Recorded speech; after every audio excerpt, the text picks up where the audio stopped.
The year has passed, now we begin a new chapter, fresh new spin. Indeed we do.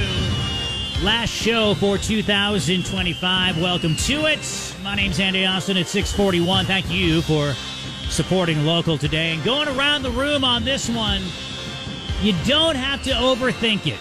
It's a simple question. Your 2025, rank it on a scale of 1 to 10.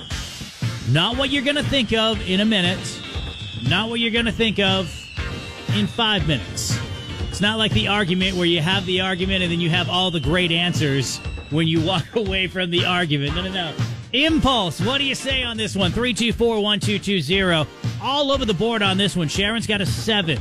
Unfortunately, Holly or Brian, because it's one of those joint accounts, says 1.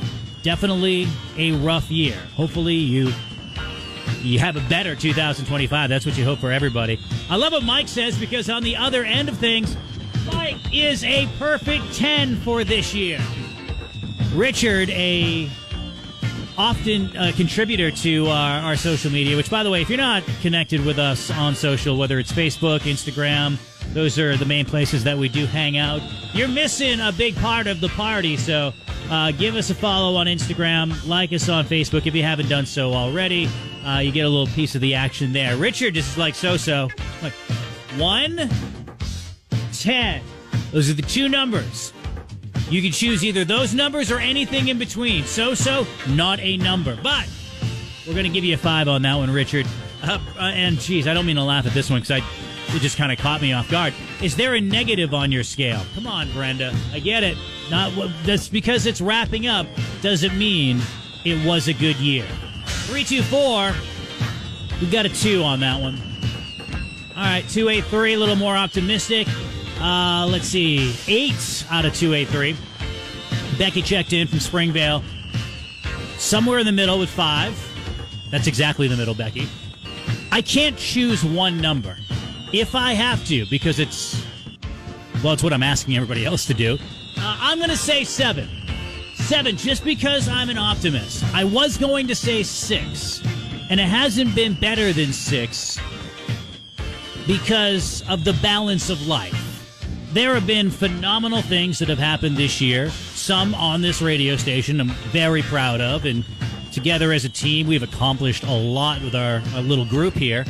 So that leads me in the positive direction.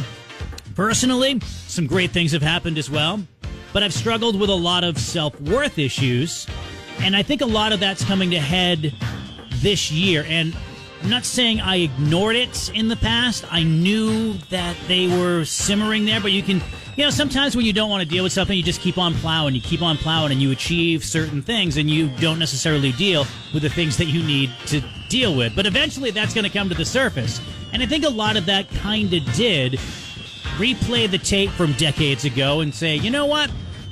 Maybe should have dealt with that differently, or why did that happen, or whatever it was. But it can really work into how you feel as a human being. So while things have not been a complete catastrophe by any stretch of the imagination, I don't want it to be a downer at all. I'm just acknowledging that, we all deal with stuff, and I just happen to have a public job where I'm not afraid to tell you that we're dealing with stuff, or I'm dealing with stuff. And again, it's not all bad, it's not all good, but I'm not going to put it in the middle, in the yin and the yang of life. I am going to be the optimist and say 7, because there's just so many good things coming down the pike in 2026. Now, what can you say? I can't really say, because I don't know. We're only promised today. We're not promised tomorrow. You can have projections of what things could take place. And really, when it comes down to, I could say, all right, well, in July it's going to be here, or August it's going to be here. And I might have done that in the past, but I found that stating the celebration of accomplishment before the actual accomplishment diminishes the celebration. Does that make any sense, or is that just way too deep first thing in the morning? I don't know. York County's morning show.